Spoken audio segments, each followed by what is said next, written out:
Hello, everybody. Welcome to episode 109 of the 343 podcast. Been a while for me, but I'm back with a bang. It's Ziyaad Park here with you. And joining me today is Ahmed Faraz. AF, how's it going, my man? I'm doing good, a bit tired, but yeah, like about 10 days left in Ramadan, so that's kind of understandable. How you doing? Yeah, all good, man. It's time's flying. As always, you think you still got a lot of time left, and you look again, and it's almost Eid. So Yeah, yeah, let's see how it goes. And it's pretty much the same in the league, where it wasn't too long ago we were talking about all our preseason predictions, and all filled with optimism. I mean, you had a different manager at your club, and suddenly we're looking at the back end of the league. We're at our last international break, if I'm not mistaken, and then yeah. it's the home stretch for the league. So yeah, time is definitely flying. Let's get cracking. We don't have a long episode lined up for you guys today, but we do have an action-packed episode. Lots of content, but we're going to keep it a bit short on the time. So I just want to take it to the top of the league. We obviously it's pretty much a wrap for Liverpool. I mean, I can't see Arsenal coming close or even challenging them at this point, if not much a long time ago. Actually, I think it was a loss to West Ham where I said it's a wrap. But currently, the gap is 12 points between Liverpool and Arsenal. And I just wanted to check with you, what do you think the final gap's going to be by the time Liverpool end up confirming their title victory? Look, it's a bit tough to actually say because over the last week or so, the results haven't been favourable to them. They would have hoped to get past PSG and go a bit further in the Champions League. I mean, the fans they were speaking about a quadruple towards the end of last year. They were quite optimistic about all of that, and now it seems like they'll probably only end the season with one title, being beaten by Newcastle over the weekend in the Carabao Cup as well. So you never know. That could have knocked down the confidence quite a bit. They have the Merseyside derby coming up the moment they come back from the international break, and then there are some hectic fixtures awaiting them Yeah, as well. I so mean, with their fixtures, I mean, it's pretty simple for a couple of yeah, weeks until they get to the point where they play Chelsea, Spurs, and Arsenal back to back. So I think it's around game week 34, I think, for Liverpool, where yeah, they play Spurs. Yeah, so it's yeah. Spurs, Chelsea, Arsenal, 34, 35, 36. I So that I is a wouldn't bit of call a tough them stretch. a walk in the park either, though. They have Fulham after the Merseyside derby. Then they have West Ham and Leicester, which I think that they'll probably get through unscathed. Yeah. But I think the Merseyside derby and Fulham could be potential banana skins for them. And Yeah, then, like you said, Spurs, Chelsea, and then Arsenal all back to back. yeah. Um, I mean, they uh, back themselves to win those games or get some results. And for sure. let's be honest, it's not like the chasing pack has been convincing either. So, Yeah, I mean, you mentioned the loss to Newcastle over the weekend. You mentioned the PSG loss, and it has been kind of deflating for Liverpool. And I was yeah, listening to a couple of podcasts, reading some articles where they're all saying like there seems to be this cloud hanging over a Liverpool where they maybe thought they were gonna get all these trophies, and in the end it might just be the Premier League. And I mean, from my point of view, that's still a fantastic achievement. But for some, especially with the way the media has covered it, it might seem like it's a bit of a consolation rather than achieving, having a great season. It would have been something like, what could have been if we had gotten through the Champions League or beaten Newcastle or whatever the case is. So, how yeah. much of that are you buying? Are you buying that, Liverpool are kind of hitting a wall right now? Or do you think that their season is still relatively successful? So the fact that a new manager comes in, yes, he's inherited a very successful squad. A new manager comes in and the potential to win the Premier League in his very first season, having never managed in the Premier League before, I think that is a massive success. I know there were lots of people that weren't really his biggest fan when he was appointed at the starting of the season. Yeah. I know Nikita, she wasn't really buying into Slot right at the beginning. She seemed Yeah. to have come around over the last couple of months.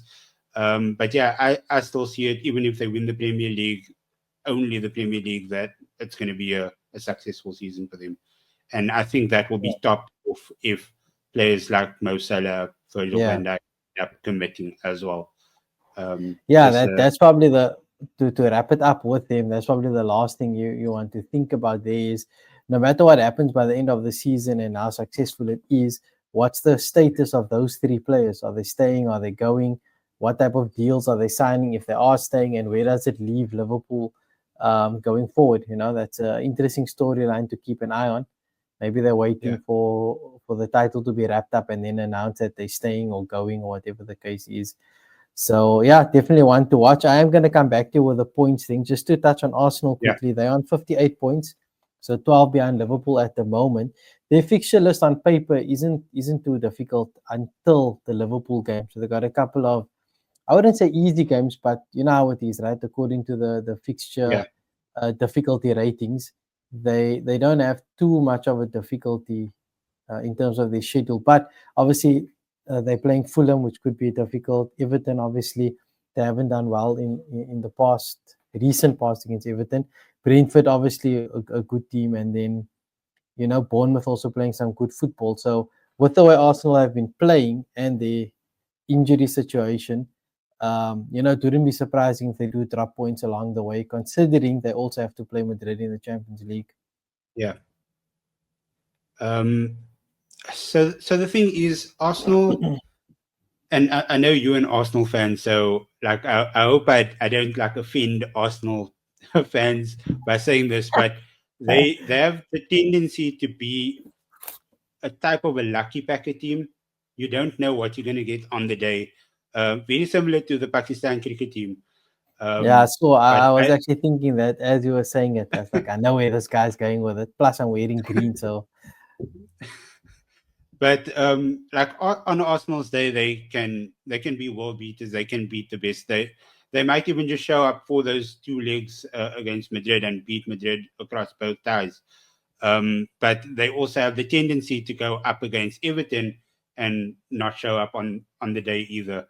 So it's a bit of a seesaw. It's been a bit of a seesaw season for Arsenal over the duration, and there are so many games when you guys played so well, but you didn't secure the 3 points. And I think that's just the story of Arteta's tenure at Arsenal, where he's implemented all of these amazing strategic moves, and his tactics have been good and stuff like that. But then he's had these like moments of weaknesses, and that sort of funneled down into the players as well, where in one moment, the game against United last weekend. In that first half, Arsenal were quite good. They were really good. yeah, Odegaard was shining through, and in the second half, it's just like they forgot everything that happened in the previous 45, and it just seemed like they were all a shadow of the selves that they were in the first half. So yeah, like you said, the last stretch now in the season, they have potential banana skins. They have potential teams that they can lose points with. They can definitely get 3 points with, but it's never a done deal. It's never a yeah. set thing with Arsenal. Yeah, I mean, the fact also that the striker thing obviously has been spoken about so much Yeah, for the entire season, so we're not even going to bother going to that. But if you can't score goals at the end of the day, you're not going to win matches. And I mean, I said this in the group chat and argued with Jason about it as well quite a bit. At the end of the day, it's very easy to play against Arsenal. You put a low block in, they'll get frustrated, and you score on the counter or you score a free kick or something. And it's that simple, really, because they don't really have a plan B or a player who will take the game by the scruff of the neck, obviously, with Saka out. So, and you yeah, see the way Everton set up and the way a lot of these other teams, even United, set up that way. I mean, they didn't come to attack. They literally put Garnacho at the halfway line. And as soon as they won the ball, they just kicked it forward to him and hoped for the best. yeah, And it's an easy way to play. That's why I'm kind of happy we got Real Madrid as opposed to Atletico, because Atletico set up better defensively, whereas Madrid tried to play, and we tend to play better against teams who try to play. So The hoping the that only the that's only probably better. danger to that is that Madrid, like Arsenal, play a very high line, and Vinicius and Mbappe, they will probably just set up camp on the shoulder of the last defender. and Yeah, they would try to use their I'll take pace my to exploit chances with that as that. well. It's much better than trying to break down a team with a Too. attack that's obviously fading, Yeah, and this finishing is just it's not there, man. So you might create two or three chances, but what you're not going to take them. Whereas um, at least you have a more open game against Madrid. yeah, Well, that's the hope, at least, right? So we can see how that goes. So, with all things considered, I'm going to go out on a limb and say the gap's probably going to be around 10 points by the end of the season. I don't see Arsenal eating into it too much, and I don't see Liverpool dropping that many points as well. I think they will drop a couple of points, as we go along, because they are looking a bit jaded. It's been a long season for them. Trent got injured obviously recently, so a couple of things there not in their favor. But yeah, I think 10 points by the end of the season. yeah. I think I'll go with slightly different one. I think it's going to be a 6 point gap. I think Liverpool do drop um, quite a quite a chunk of points in the last 10 games or the last 9 games. I think. Um, Yeah, yeah. So, and I think Arsenal will eat into that. Another team that I think will probably have a great end to the season is Forest. So, I mean, yeah, like you guys will still have to watch over your shoulders because I mean I think the position change. I think there's 7 million prize money difference between second and third, and okay, obviously like with PSR involved and stuff like that, yeah, um, those monies are very important. yeah. Everything counts. So hopefully, you secure the place that you need, and that Champions League money also will help quite a bit. Speaking of Forest, let's Yeah, move on to our next segment. Looking at the rest of the teams to qualify for the Champions League, that race is heating up quite a bit. So the contenders we have is Nottingham Forest, Chelsea, Manchester City, Newcastle, and Brighton. I think that's where I capped off my contenders for the top four, which could actually be a top five because the yeah, Premier League is at top of the coefficient rankings, so they should be getting an extra position in the European competitions. And obviously, with all the cup winners and stuff, it does get a bit complicated. But let's stick to the Champions League, yeah. And just like you mentioned, Forest now. Looking at Forest's schedule, I mean, they definitely look like they could be a lock for third place. They got a nice yeah. run of fixtures towards the end of the season. Your thoughts on Forest? Do you think they're going to lock it up, or they're going to drop out of the top four, top five? No, I think their momentum should be able to push them and lock in that top four spot. I think even if they just about scrape it, even if they end up fifth, like you said, that coefficient rankings will probably be like quite pivotal at the end of the season. Yeah, So I think they pretty much they're on 54 points now. yeah, City on 48, Newcastle 47, Brighton 47. Yeah, so I yeah. think like they have quite favorable fixtures coming up. Um, I don't think that they have anything really to worry about come the end of the season.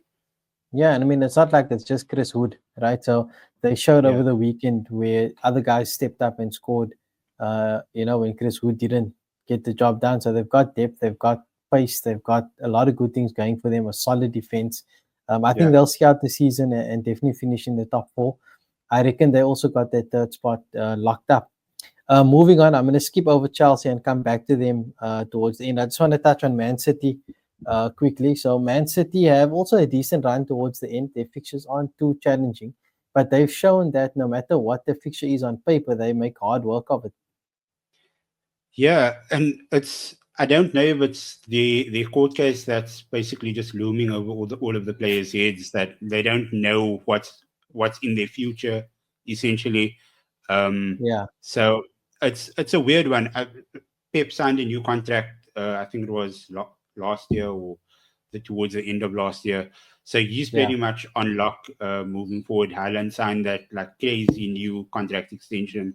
yeah, But it just seems like I mean Phil Foden looks absolutely nothing like the player that we are all used to. Kevin De Bruyne yeah, has completely just like withered off quite a bit, and I don't see him staying at Manchester City past the end of the season. I yeah, think Bernardo Silva also he doesn't look the same player that he used to be. Those are key players in their system. Those are key players that have produce for them year in, Couple year of out for the Champions League past spot. like 4 years. And yeah, it's going to be interesting to see what happens. I don't know if the court verdict will have a domino effect on where they finish in the table, but Yeah. I think they could probably just like scrape fifth. Yeah, I also reckon they'll finish in the top five, especially with that run. I think they have enough quality to get the results when they need to. And looking at their fixtures, I mean, it's not too challenging.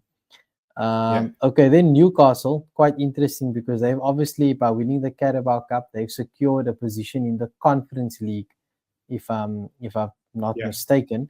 So they'd be obviously trying to upgrade that and finish in the Champions League spots, which would be great for them because obviously with the investment that they have backing them, they could actually put in a decent squad and try to do better in the Champions League this time around compared to the first time they were in there. yeah.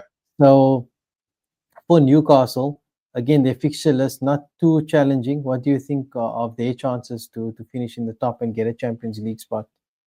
So they're gonna have crazy momentum now, right? They they are walking on cloud nine, Yeah, and I think any team that within the next few weeks, any team that they go up against, they would probably feel very confident. They can go up against the best team in the world right now, and they would feel that they could go toe to toe with them. yeah, So I think they would feel quite confident of trying to get into the Champions League. They are, like you said, in a European competition next season already. Um, yeah. I don't know. So that if they finish sixth, then I think that they would still go into the Europa League, even though they That's won right. the Yeah, League Cup, and then the team seventh would end up going into the Conference League to take their yeah. It spot normally falls eventually. down to the based on the Yeah. log. So yeah, you So got that I right. don't think that they would feel upset about being in the Europa League either. If they Yeah, missed their Champions League spot, I think that they would be pretty okay with entering the Europa League. So yeah, yeah. I think they would end up in sixth spot. I think that that Okay. would be So a fair speaking of the statement. sixth spot, I mean, I actually think they're going to overtake a couple of teams and they're going to actually push Chelsea out. That's how I see it. And that's Okay. why I wanted to keep Chelsea just for a bit later on here. So with Chelsea, their fixtures are actually the hardest of the top four, top five teams there. Yeah. So they've got Spurs, they've got Liverpool at the back end, they've got Newcastle themselves, which could be a pivotal game in the race. They're also playing Fulham, they're also playing Brentford, they also got Everton. So a lot of the guys are playing the same teams, which could make things very interesting Yeah. down the stretch. But I think Chelsea fall away, for me at least. I mean, uh, I just don't see them being able to sustain it. And with that confidence that Newcastle got from the cup, I think that's going to push them on, and I think they will actually take a spot in the top four, top five, and push Chelsea down. Yeah, and I think the fact that like Chelsea is probably going to win the Conference League, the Europa Conference League, Mm. that would automatically give them a Europa League spot also. So Yeah, whether they like Enzo Maresca said a few weeks ago, he was never tasked with ending up in the top four in his first season. yeah, So yeah, you will probably see it as okay, I'm in the European competition next season. I'm in the Europa League. It's not the yeah, worst European competition, and I check that box, and we'll go ahead. We still get the money, the prize money from it, and I don't think that they would feel hard done by. And with all the rumors going on about like there being some unhappiness in the squad, Jadon Sancho starting yeah, to throw his toys out again, Chelsea wanting yeah, to rip up the agreement between United, um, all of these like loan players, like there's a lot of PSR stuff happening in the background that Chelsea won't be able to like balance the books. So I think there's a lot of those things that they're going to have to take into account also, and just getting some prize money for being in Europa League next season will probably make them quite happy about it.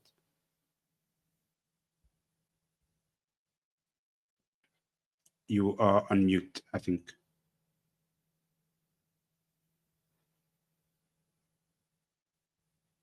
I just lost the, the connection of the mic. So with Chelsea, I think yeah, it's we said this at the beginning of the season, man, that essentially with the amount of players that they have, there could be a lot of issues for them. Yeah, With how they're gonna balance everyone out. And what actually happened is the guys all got along well at the beginning when things were flying and they were doing quite well. But now I think that all these stories are going to start um, Yeah. coming up, because now it's going to be like, okay, what's going to happen next season? We're going to sign more players. Where does that leave me in the picking order, etc., etc.? And I think that's where the discontent is going to start coming in now, and they might struggle a bit. But yeah, let's see how it goes for them. But I definitely see them falling out of the top. So just a couple of other teams with the other European places. We've got Brighton, obviously, who are playing really well. That draw Yeah. they got against City was fantastic. You've got Fulham, who could, with a run of good form, but Fulham have a really tough fixture list ahead of them. So I don't think they'll be able to sustain it. I actually think Villa will come back, because Villa's dropped off a little bit. But I think, with Yeah. that signing of Asensio and Marcus Rashford, obviously, they've started doing really well. And I think they'll be able to push for a Europa League spot. Yeah, and I'm just looking at the table right now. The points gap between Chelsea, who is in fourth, and Crystal Palace, who is in 12th, is 10 points. So Yeah, it's it's pretty like, much open season in that mid-table spot. yeah, Um, a couple of bad results for Chelsea, Man City, Newcastle, Brighton, and the lower teams could be licking their lips essentially. Like, okay, I can actually make a late run into the box here to try yeah, and get something. yeah, And yeah, that's pretty much what you want to see. You want to see these like teams who are normally regarded as sort of mid-table teams try to achieve something higher, and that's what we've yeah, seen from Bournemouth and Brentford and Fulham yeah. and Brighton this year.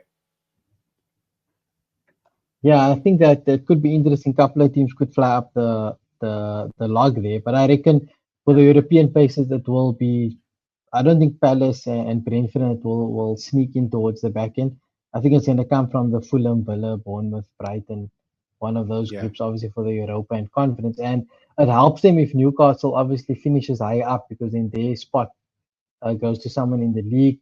Obviously, if Aston Villa make a deep run in the Champions League, the only way you get the extra position, obviously, if Villa win it, then that could open up another spot for a team from the Premier League, which it's highly unlikely. But like you said, Chelsea probably win the Conference League, and that could open up a spot, um, for another team further down. So a lot to play for the Fulham, Villa, Bournemouth, Brighton group, yeah, and would be nice to see some of them, play in Europe again, and especially a team like Villa, like a comeback to Europe. Speaking of mid-table, and using trophies and cups to get yourself into the Champions League, let's talk about United and Spurs quickly, because obviously they weren't discussed in the race for the European places, but United could still make it to the Champions League if they win the Europa League. How do you feel about their chances in the Europa? I think right now it's pretty good. The I think like Lyon's been one of the best teams in the Europa League this season. Spurs, on the other hand, they have looked like touch and go. Like I don't know what's happened to Spurs over the last couple of weeks, but that's like we can discuss that in a bit. But I think United have really good chances that if they beat Lyon, they have Rangers in the next round, and then I think on the other side is Lazio, Real Betis. No. Real Betis is in Conference League. They have Lazio, Spurs. Isn't I it can't remember who Bilbao? the other Bilbao, and then there's another one. So yeah, like on the other side, it's a bit more tough. Yeah, But yeah, on our side, it's I think Leon. The moment we get past Leon, I think Rangers should be okay because we played them already earlier in the competition. I think that was yeah, one of Amarim's earlier first games in charge, and we were absolutely trashed that time, and we still beat them 2-0. So hopefully now that we've come along a bit more and we look a bit more assured and confident, it should be an easier result. But I don't think that there's ever something called an easier result. That's yeah, just me being optimistic a bit. yeah. I mean, look, probably in a good space, but United have a terrible run of fixtures coming up. They got Forest away, they Yeah, got Man City home, and Newcastle away. So by the time you get through those three fixtures, how the squad feels could be a lot different as to how they feel right now. Where they're on a bit of a high, obviously with Bruno's great form. yeah, If they can manage to get some points of those fixtures, then they could build some momentum and have a good run deep into the Europa. And who knows, maybe find yeah, themselves in the Champions League. But I mean, that's the only path to European football. I don't see them being able to get up the log high enough yeah, to get into one of the other competitions. And ultimately, it might not be a bad thing if you don't get into the Champions League to skip the other ones. It just allows more time to focus on the squad, gives your manager more time to work with the players because you don't have that midweek European game, especially in the Conference League and the Europa, where it's the travel's a lot further than if we're in the yeah. Champions League, where the teams are a bit more centralized. So yeah, I think with United they do have a tough run of fixtures, so something to watch there. For Spurs, much easier on paper, but they have been, like you said, the ultimate up and down.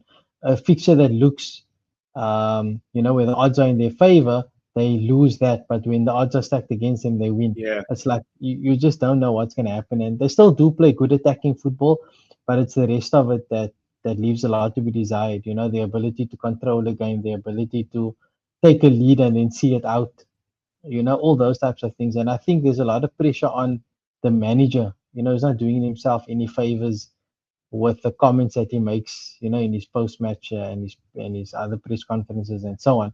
I think obviously we'll get to the relegation a bit later, but there's no chance of relegation now for any teams because those bottom three is just horrible. So, I mean, I don't see Spurs getting into the top 10. I think they'll stay in the bottom half of the log. You agree with that?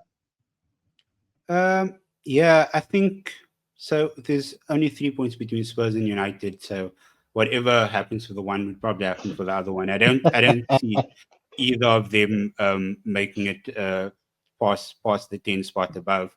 Um, so yeah, like you said, the fixtures are a bit more favorable, but anything can happen. Ange is under a crazy amount of pressure. I don't know if you saw that clip that went viral the other day of the fans that were just like giving it to him, and then Matthijs Staal had to come and basically shield him and like tell the fans Yeah, off, like just have some patience and stuff like that. So you don't really want to see that funnel into the team, but I think some of it already has. There's a lot yeah, of players who, I mean, they let their heads go like very quickly. Pedro Porro, he might be like technically very good in terms of going forward and his end product in his like in working in crosses and stuff. But then at the back, whenever a really good winger, it doesn't even have to be a really good winger, it just has to be somebody with fast feet. If they see that Pedro Porro's up at right back, they are licking their lips already. They know that there's the in essentially into trying and getting yeah. a ball into the box. Look, he's had injuries. The squad has had injuries, and ultimately, I don't think he deserves a pass. I just think that squad just needs some leadership, and he's buckling under the pressure of not having all his first choice players available. And I think he's going to pay the price for it at the end of the season. I don't think he's going to be the Spurs manager or coach come next season. Once that squad is fully fit and so on, I think they're still missing a leader. Someone who can show everyone Yeah, else or lead the way. Of what a professional needs to be. Like you said, the heads drop too quickly, and you need someone. Son isn't that guy. I mean, Son can score you goals. Son can do amazing things with the football, but he's not going to be a leader in that way. yeah, Where other teams have good captains that stand up and hold everyone else accountable, if that's the right way to look at it. So tough future for Spurs, I think, and I don't think he'll be the manager next season. But they'll do it. I mean, players are coming back slowly and surely, so we'll have a couple of good results. But yeah, I think he's out at the end of the season. yeah. No, I pretty much agree. I think the last real leader they actually had was Harry Kane. Not that they won any like honors with him or anything, but Yeah, he just had that order and he had that presence that like any team coming up against Spurs, yeah, they kind of knew this guy was going to do something, and he used to marshal his players around quite nicely. He used to like call them out when they needed to be called out, and they Yeah, don't really have anybody to do that. Even somebody like Eric Dyer used to do it. He used to shout at yeah. everybody and just try to get And the thing everybody is, in line. there are guys that can do it because they earn the respect. Like Harry Kane, he'll call you out and he'll score a goal. Also, he'll score two Yeah, goals. So he lead, his performance helps put weight behind what he's saying. Even yeah, Dyer, like Dyer was solid. He wasn't spectacular, but he put in a shift. He worked yeah, hard. And those are the guys who can call other people out because you can't turn around and say, yeah, but what are you doing? Because yeah, I'm doing everything I'm supposed to do, whereas maybe you're not doing what you need to do. So they do need someone just to hold the group accountable, and the coach seems to have just lost a little bit, like just taking things a bit over the top. So yeah, it's going to be tough for them. Speaking of on the way out, I reckon that the relegation is pretty much wrapped up. If yeah, I look at the teams at the bottom, it's Ipswich, Leicester, and Southampton. Ipswich and Leicester are equal on 17 points. They level on 17, and Southampton are they could ease. I mean, I don't think they'll set the record for the lowest because the lowest was 11 points by Derby County. Southampton's yeah. on 9. I think they'll be able to pick up 2 or 3 points by the end of the season. But it's been terrible there at the bottom, really.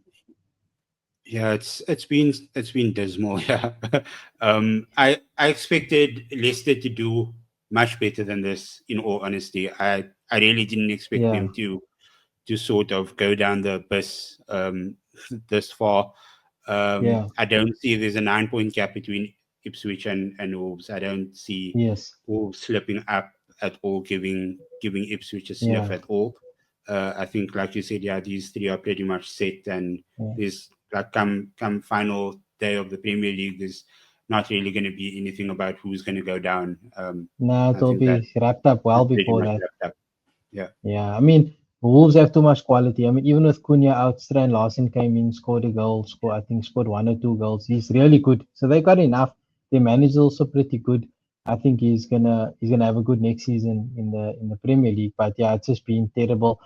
Who would have thought, like, Ruud van Nistelrooy did so well with United in that interim period, but he's been absolutely terrible with Leicester. And yeah, you can say the squad, whatever the case is, but when you take a job, you know what you're working with, right? yeah, And I'm sure they wouldn't have told him they're going to invest a lot in the squad. So some people are saying it's been one of the worst managerial jobs since Frank de Boer, and he only lasted 3 games. It's tough because I thought Van der Sar actually had something in him from a managerial perspective.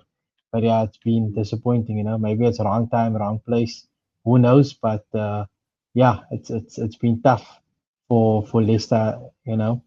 Ipswich, they started off fairly well, I guess, and they put out the potential to at least do something, but they've just tailed off completely. And they'll obviously do something here, or they play spoiler or something, but they just don't have enough, and they're all going straight back down, I reckon. yeah. I mean, the silver lining for a lot of the other clubs in the Premier League is that there are really good players in this team that they would probably Yes, have their eyes on, the likes of Liam Delap and Omari yeah, Hutchinson. And I think at Leicester also there are quite a few players over there that people would be looking at. Southampton yeah. as well, they have a couple of players that Premier League teams would be looking at. So I don't think Adam Ramsdale goes down into the Championship. I think he kind of finds a way to be bought by a Premier League team again He always until finds a way, Southampton and comes he back. always gets relegated. Man, he's Yeah, a it's tough because the defense in front of him is not good at all. yeah, When he does have a better defense, he obviously does better. And yeah, he's in the England squad, so this has got that going for him. But yeah, that's about it for us.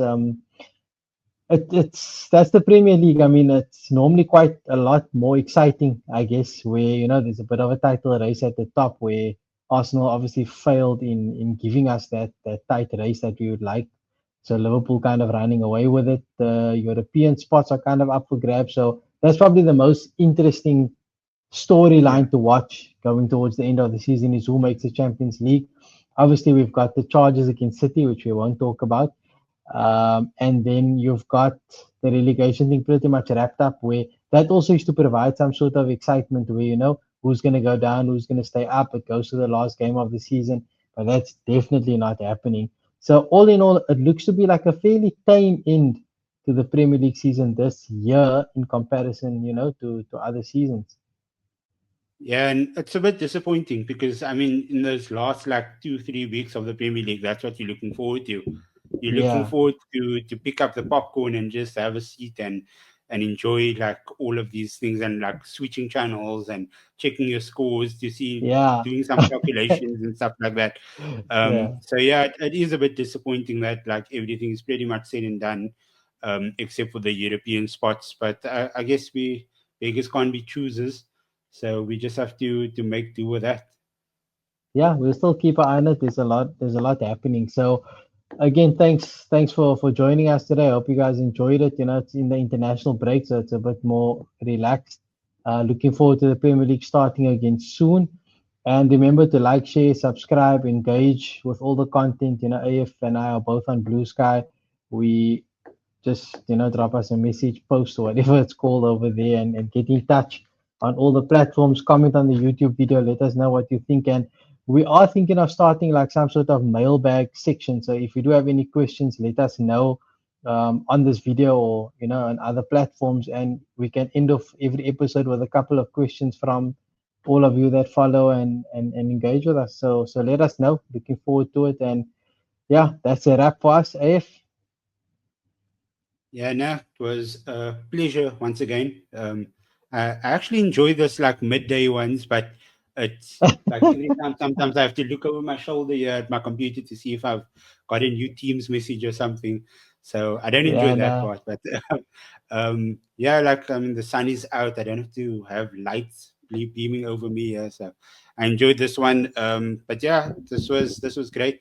I'm excited for the international break to be done, and then we can actually get back to Yeah. Premier League football again.